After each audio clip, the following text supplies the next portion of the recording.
Hello dear students, I am Rajveer, your German language teacher. आज की जो वीडियो है उन सभी स्टूडेंट्स के लिए बहुत इंपॉर्टेंट है जो जर्मनी को टारगेट कर रहे हैं। स्पेशली आप अगर हाउस बिल्डिंग स्टूडेंट्स हैं या फिर नर्सिंग जॉब रिलेटेड स्टूडेंट्स हैं या फिर आप स्टडी करना चाहते हैं जर्मनी तो भी, या फिर आप जॉब के लिए जाना चाहते हैं। आप सभी को पता है कि अगर आप जर्मनी टारगेट कर रहे हो किसी भी एंगल से तो आपको जर्मन लैंग्वेज बहुत कंपलसरी होता है।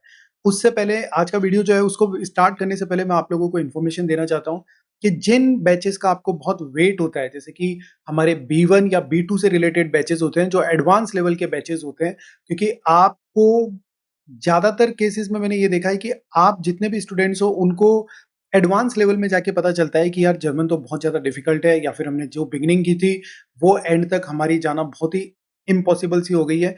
तो फिर आप अच्छे टीचर्स को ढूँढना शुरू करते हो और आपको पता चलता है कि हमने जो सीखा था वो तो अप टू द लेवल है ही नहीं, या फिर हमें जिसने सिखाया है वो तो खुद एक B1 या B2 क्लियर स्टूडेंट है सिर्फ, और ये सारी चीज़ें प्रॉब्लमेटिक होती है। तो अभी हमारे पास में B1, B2 ये जो एडवांस लेवल है उनके नए बैचेस अवेलेबल है, जिसके अंदर एग्ज़ाम प्रिपरेशन भी आपको मिल जाएगा। तो आप कॉन्टैक्ट कर सकते हैं और कोशिश करिए ज़्यादातर मुझे व्हाट्सएप करने की, तो मैं वहाँ जब भी मैं फ्री होऊँगा तो definitely I will revert you. अब हम बात करते हैं आज का एक ऐसी, मैं आपको टीचिंग देना चाहता हूँ जिसके थ्रू आप बहुत अपने आप को इम्प्रूव कर सकते हो, और आपका जो डिसीजन होता है ना, उसकी वजह से आपका जो राइट डिसीजन होगा उसकी वजह से आपके कैसे फ्यूचर पे इम्पैक्ट पड़ेगा वो मैं आपको आज बताने वाला हूँ। अभी अगर आप मेरी स्क्रीन पे देखें तो मैं आपको दिखाऊंगा एक स्टूडेंट का एग्जाम्पल है, कैसे उसने मुझे कांटेक्ट किया था। और हालांकि ये सिर्फ एक स्टूडेंट का नहीं है, ऑलमोस्ट हर दिन मेरे पास ऐसे कॉल्स आते हैं स्टूडेंट्स के जो एक बार दो बार फेल हो चुके हैं, उनका पूरा करियर खराब होने की तरफ चला गया है। कोई नर्सिंग स्टूडेंट्स है जिन्होंने अपना मतलब जो वर्क है उसको छोड़ के और वो जर्मन लैंग्वेज पे फोकस हुए थे, और आज 1 साल हो गया, 1.5 साल हो गया, यहीं बैठे हैं और कुछ हुआ नहीं है। दूसरा जो हाउस बिल्डिंग वाले स्टूडेंट्स हैं, उन्होंने अपना डिसीजन ऐसा ले लिया कि हम हाउस बिल्डिंग के लिए जाएँगे। पेरेंट्स को भी है कि 12th पास करके कॉलेज में एडमिशन दिलाया नहीं, और वो हाउस बिल्डिंग के लिए प्रिपेयर हो रहे हैं और बाद में पता चला आज तक उनसे जर्मनी नहीं हुई। तो आपको अगर स्क्रीन पे ये देख रहे हो आप, तो आप ये देखिए, ये एक स्टूडेंट है जिसकी आइडेंटिटी जो है मैं यहाँ पे आपको क्लियर नहीं करता, क्योंकि देखो हर किसी का एक पर्सनल लाइफ है, तो उसके अकॉर्डिंगली मैं यहाँ शेयर नहीं करना चाहता नाम वगैरह एंड डिटेल्स। बट अगर आप देखोगे यहाँ पे, तो मैंने स्क्रीनशॉट आपको शेयर किया है स्क्रीन पे। ये जो स्टूडेंट है, ऐसे बहुत सारे स्टूडेंट्स हैं बट मैं इसका एक एग्जांपल ले रहा हूँ क्योंकि ये जस्ट कल की परसों की 2-3 दिन की बात है। तो अगर मैं दिखाऊँ तो आप लोग यहाँ पे देख सकते हो बहुत अच्छे से कि ये जो स्टूडेंट है इसके साथ में मेरी टॉक स्टार्ट हुई थी फ्रॉम जून। 20 जून से ये स्टार्ट हो गया था, कॉल वगैरह, मैसेज वगैरह, एग्ज़ाम फीस क्या है सर, एग्ज़ाम प्रिपरेशन फीस क्या है। फिर उसके बाद में अगर आप अगला देखोगे तो वहाँ आपको क्लियरली दिख रहा है कि स्टूडेंट ने मुझे मैसेज किया है कि सर ह्यूरन और लेज़न गोइथे का दिया था, उसमें रिजल्ट आ गया है, 57 पॉइंट्स आए, यानी कि ये स्टूडेंट फेल हो गया। वो कोई दिक्कत वाली बात नहीं है, देखो फेल हो जाते हैं, कोई दिक्कत नहीं है। फिर उन्होंने मुझे सॉल्यूशन पूछा तो मैंने उनको क्लियरली बताया कि सॉल्यूशन एक ही है, वो है टेल का एग्ज़ाम, और आप इसका कर सकते हो। फिर उन्होंने मुझसे पूछा कि टेल्क के लिए सर B1 में कौन-सा इंस्टीट्यूट अच्छा रहेगा, कहाँ से एग्ज़ाम देनी चाहिए? तो मैंने उनको कॉल करके सारा सब कुछ समझा दिया। फिर उन्होंने मुझसे पूछा कि सर एग्ज़ाम प्रिपरेशन की क्लासेस लेनी है, तो उन्होंने पूछा कि कब से अवेलेबल है? मैंने सारा सब कुछ बता दिया उनको कि फीस वगैरह क्या है। अब आगे देखो आप, आगे के अंदर हमारी बात फिर से एग्ज़ाम प्रिपरेशन की आती है। वो स्टूडेंट अगले महीने में फिर से मैसेज करता है, सेम चीज़ पूछता है, जनवरी में एग्ज़ाम देना है फर्स्ट वीक में और प्रिपरेशन करनी है। मैंने बोला सब अवेलेबल है, आप स्टार्ट तो करो। उसके बाद में फिर नवंबर आ गया, नवंबर में एंड हो गया, उसमें बोला कि सर मैं आज पेमेंट कर दूँगा, बैंक हॉलिडे था और इसी बीच में बैच में नया है ना एंड ऑल। मैंने बोला देखो बैच जो है वो नया ही रहता है, exam preparation all the time चलता रहता है हमारे पास, क्योंकि एग्ज़ाम प्रिपरेशन एक ऐसा बैच है, आप कहीं भी हो, आपको एग्ज़ाम प्रिपरेशन करनी है तो मॉडल पेपर वगैरह सॉल्व होंगे तो उससे कोई फ़र्क नहीं पड़ता। तो मैंने उन्हें मॉर्निंग की टाइमिंग आज से स्टार्ट होगा, क्या टाइमिंग है वो सारा सब कुछ बता दिया। अगले में आप देखोगे तो फिर नवंबर 20 आ गया, सर नो प्रॉब्लम जॉइन मैं कर लूँगा। फिर good morning sir exam preparation batch लेना है, मेरा एक फ्रेंड है, दोनों लेंगे, ये सब वो करने लग गया। तो मैं बहुत अच्छे से जानने लग गया था कि स्टूडेंट किस तरीके का प्रोक्रास्टिनेशन वाला है। फिर उसके बाद में देखो कौन से लेवल के लिए, ये सब मैंने वापस से पूछा उनको क्योंकि नंबर सेव नहीं थे। तो ऐसे करके उन्होंने फिर से बताया। फिर अगर आप देखो तो आगे चलते ये हमारी बात हो गई दिसंबर, नवंबर, जून, जुलाई, अगस्त, सितंबर, अक्टूबर, नवंबर, आज दिसंबर आ गया। दिसंबर कंप्लीट हो गया, आज जनवरी, और ये फ़रवरी का 1 फ़रवरी डेट है आज। तो यानी इस स्टूडेंट ने ऑलमोस्ट 8 मंथ्स बर्बाद कर दिए अपने। उसके बाद में भी यही पूछता रहा कि एग्ज़ाम प्रिपरेशन लेना है, बैच कब है? एग्ज़ाम प्रिपरेशन है, बैच कब है? फीस क्या है एंड ऑल। और 10 बार मैंने इनको ये बता दिया कि ये फीस है, ये डेट है, ये टाइमिंग है। उसके बाद आज का मैसेज आप देख सकते हो, sir talc B1 exam preparation batch लेना है, नेक्स्ट वीक से अगर पॉसिबल है तो थोड़ा-सा गाइड करिए सर, गोइथे 2-3 बार दे चुका हूँ सर प्लीज़। अब यहाँ आके इस स्टूडेंट की कहानी खत्म हो जाती है। 8 मंथ से सिर्फ़ ये जान रहा है कि गाइड करना है एंड ऑल, और आपको क्या लगता है कि 8 मंथ से इस स्टूडेंट ने दुनिया भर के जहान में इन्फॉर्मेशन ली होगी या नहीं ली होगी? पूरे अगर बात करें इसके ओवरऑल जर्नी की, तो 8 मंथ्स तो इसको सिर्फ़ B1 का एग्ज़ाम प्रिपरेशन पूछने में और साथ में अपना टाइम वेस्ट करने में, इनमें सब में निकल गया। सर्टिफ़िकेट आज कुछ भी हाथ में नहीं है।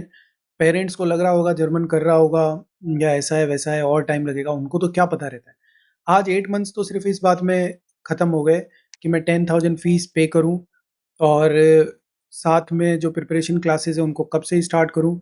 हो सकता है हर पर्सन 1 हफ्ते 2 हफ्ते बाद में कुछ उसके उसको कुछ काम हो या फिर कुछ सर्कमस्टेंसेस हो, बट 8 मंथ्स तक कौन सी सर्कमस्टेंसेस हो सकती हैं।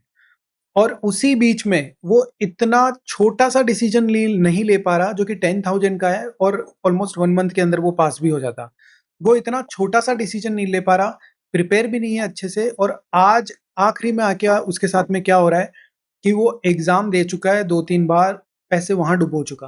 पैसे बचे नहीं है, वहाँ पे भी उसके पैसे गए हैं। आज वो 2-3 बार एग्ज़ाम दे चुका तो मान के चलिए हर बार 10-15 हज़ार तो खर्च हुए ही होंगे। तो वो सारा पैसा चला गया। अब टेल्क में देगा तो 25-30 हज़ार और खर्च होंगे, आने-जाने का खर्चा भी होगा। एग्ज़ाम फ़ीस तकरीबन 20 से प 25 हज़ार के बीच में आती है, वो भी जाएगी। तो तकरीबन देखें तो 8 मंथ्स का तो लॉस हो गया।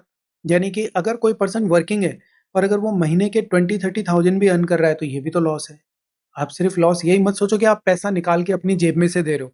आपने अगर उस टाइम पीरियड में कुछ इफ़ेक्टिव नहीं किया तो वो भी लॉस है। लॉजिकल है। तो ये भी लॉस हो गया, साथ में टाइम का लॉस हो गया। मनी अगर उसने इन्वेस्ट करी होती तो वो ये होता कि एग्ज़ाम प्रिपरेशन लेता तो वो एक अलग हो जाती बात, कि वो पास भी कर जाता और अच्छे से जर्मनी मूव कर सकता था। हाउस बिल्डिंग का स्टूडेंट हुआ तो इंटेक गए, आज कौन से इंटेक से कौन से में जा रहा है। इतने दिनों से अगर वो पास नहीं कर पा रहा तो देखो, पेरेंट्स भी इस जगह अपना डिसीजन चेंज करते हैं और स्टूडेंट भी अपना डिसीजन कई बार चेंज कर लेता है, क्योंकि इतने टाइम तक अगर आप कुछ नहीं कर पा रहे तो पेरेंट्स को भी लगता है कि ये जो अपना बेटा है या बेटी है वो उस लायक है ही नहीं, यानी कि ये पढ़ ही नहीं रहा होगा, स्टडी कर ही नहीं रहा होगा, उस वजह से इसके रिजल्ट नहीं आ रहे। तो ये सारी चीज़ें मिलके एक पूरा लैंग्वेज की जो जर्नी है ना उसको ख़त्म कर देती है।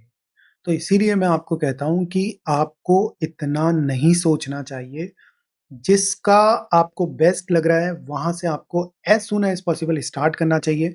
वैसे भी हमारा अगर आप देखोगे तो पूरा का पूरा यूट्यूब के ऊपर पब्लिक प्लेटफ़ॉर्म पे है। ऐसा तो है नहीं कि कोई डेमो दूँ या क्या करूँ या बताऊँ, हर दिन रिज़ल्ट डलते रहते हैं। आप मानोगे नहीं कि हमारे पास जो स्टूडेंट्स हैं वो 90% स्टूडेंट्स जो है वो एग्ज़ाम को क्लियर करते ही करते हैं। इसके पीछे उनकी मेहनत, हमारी मेहनत सबकी है। अब कोई स्टूडेंट कहता है कि सर कैसा रहेगा और हमारा आउटपुट, आपका आउटपुट कैसा रहेगा? देखो, अगर आप हमारे पास क्लास ले रहे हो तो आप अकेले के लिए तो हम आउटपुट अपना 100% देते नहीं हैं। हमारे पास बहुत सारे स्टूडेंट्स रहते हैं, उनका सबका फ्यूचर हमारे पे डिपेंडेंट है। तो इसलिए हम हमारा 100% हमेशा देते हैं। Always we put our 100% efforts, वो तो हमेशा रहेंगे। अब एक अकेला मान लीजिए 10 स्टूडेंट्स हैं तो उस एक स्टूडेंट के लिए थोड़ी हम एफर्ट्स मार रहे हैं। हमारे तो 100% हमेशा ही रहेंगे। आपके 100% रहेंगे या नहीं रहेंगे वो डिसाइड करना होता है आपको। तो ये आप देख सकते हो, रिजल्ट्स जो है बैक टू बैक आपको देखने को मिलते हैं। अगर आप कहीं पे भी देख लो, किसी भी इंस्टीट्यूट को, वो रील वगैरह कितनी भी डाल रहे हो उससे कोई फ़र्क नहीं पड़ता। जो रिजल्ट है ना, जो सर्टिफ़िकेट है ना, वो डिफ़ाइन कर देता है कि ये जो इंस्टीट्यूट है, यहाँ पे कैसी पढ़ाई हो रही होगी और किस तरीके से जो स्टूडेंट्स हैं वो क्लियर कर रहे हैं। तो डेफ़िनेटली ये मैटर हमेशा करता है और आगे भी आपको ऐसे ही पॉज़िटिव रिजल्ट्स देखने को मिलते रहेंगे। अब वो चाहे गोइथे हो, चाहे टेल्क हो, सबसे बेस्ट है। और अभी देखो, हमारा यही है कि हमारे पास ज़्यादा स्टूडेंट्स टेल के ही हैं। ऑलमोस्ट ये मान के चलिए कि लगभग 90% स्टूडेंट्स हैं वो टेल के ही हैं, और बाकी जो आप गोईठे की भी प्रिपरेशन करना चाहते हो दैट इज़ आल्सो अवेलेबल। और देखो जब आप कोर्सेज़ करते हो A1, A2, B1, B2 तो उनके अंदर आखिरी में जब आप एग्ज़ाम प्रिपरेशन करते हो तब वो मैटर करता है कि आप गोईठे में जा रहे हो या टेल्क में। जब आप लर्निंग करते हो ओवरऑल प्रोसेस जो चलती है वो तो गोईठे हो या टेल्क हो सभी स्टूडेंट्स की सेम ही चलती है। तो इसलिए प्लीज़ स्टार्टिंग से अपना डिसीजन जो है आपको बहुत अच्छे से सोच समझ के लेना है, अदरवाइज़ एट द एंड तो आपको पछताना है ही। तो इसीलिए मैं कहता हूँ कि आप सोच समझ के रिजल्ट्स को देख के, इंस्टीट्यूट को देख के, टीचर्स को देख के, एक्सपीरियंस को देख के, ये सारी चीज़ें एक बार अच्छे से देख के, फिर आपको अपना टाइम और मनी इन्वेस्ट करना है। अदरवाइज़ आपकी भी कंडीशन कहीं न कहीं ऐसी ना हो जाए, इसको बहुत अच्छे से ध्यान रखना है। आपको अपने डिसीजंस जो हैं वो बहुत क्विक लेने होते हैं। ऐसा नहीं है कि आप सोच रहे हो, समझ रहे हो, 10 लोगों से कंपेयर कर रहे हो, कंपेयर भी आप उन लोगों से कर रहे हो जिनका कुछ अता-पता ही नहीं है। तो इसीलिए मैं आपको यही कहूँगा कि हाउस बिल्डिंग या नर्सिंग जो स्टूडेंट्स हैं, और हाउस बिल्डिंग वालों को तो मैं बहुत अच्छे से बताना चाहता हूँ कि आने वाले 2-3 सालों में कब बंद हो जाए ये कुछ पता नहीं है, इसलिए अपने टाइम को बिल्कुल वेस्ट मत करो। नर्सिंग जॉब जो है वो तो हमेशा रहेगा, अभी 7-8 इयर्स तक डेफ़िनेटली रहेगा, बट जो हाउस बिल्डिंग है उसका कुछ नहीं कह सकते हैं। ये कब डिमांड फुलफ़िल हो जाए, रिक्वायरमेंट जो है वो फुलफ़िल हो जाए और उसके बाद में डिमांड जो है श्रिंक हो जाए, इसलिए प्लीज़ अपना डिसीज़न अकॉर्डिंगली लो। पहले हमेशा लैंग्वेज पे फ़ोकस करो, फिर उसके बाद अपनी प्रोसेस को स्टार्ट करवाओ। और लैंग्वेज ही दोनों केसेज़ में जर्मनी के लिए सबसे द मोस्ट इम्पोर्टेंट है, और उम्मीद थी कि मैं आपको गाइड कर सका इस एक्सपीरियंस के थ्रू, इस स्टूडेंट के एक्सपीरियंस के थ्रू। और मैं भी इसलिए ये आपको शो करना चाहता हूँ कि मैं खुद भी इन चीज़ों में इन्वॉल्व नहीं होना चाहता। जैसे मुझे कोई कॉल करता है बिना बात या फिर कोई मैसेज करता है, तो इट्स नॉट वर्थ कि मैं आपको ऐसा गाइड करूँ, समझाऊँ, क्योंकि आप उस लायक ही नहीं हो। आपको अगर सीरियसनेस है तो मैं आपके लायक हूँ। अदरवाइज़ अगर आप बिल्कुल भी सीरियस नहीं हो तो please never ever call me. Even आप बिल्कुल भी सीरियस नहीं हो तो मत करो कॉल, क्योंकि वो सिर्फ़ टाइम वेस्टिंग है। आप समझ सकते हो आज के टाइम पे किसी के पास इतना टाइम नहीं है कि हम फालतू के जो क्वेरीज़ हैं उनको सॉल्व करें और ये सब करें, तो कोई मतलब वाली बात नहीं है। इसलिए आप लोगों को डिसीज़न क्विक लेना होता है। बहुत सारे स्टूडेंट्स हैं हमारे पास, वो बहुत क्विक डिसीज़न्स लेते हैं। 2 मिनट्स में तो उनका एडमिशन हो जाता है, स्टार्ट कर देते हैं क्लासेस अगले दिन से। तो वो चीज़ें रहती हैं। मैं हर किसी को कॉल पे नहीं समझा सकता। ये चीज़ें मैं एक पब्लिक प्लेटफ़ॉर्म पे आके समझा सकता हूँ, यहाँ पे यूट्यूब पे, तो आप समझ सकते हैं। इसलिए अपने decisions as soon as possible लेने।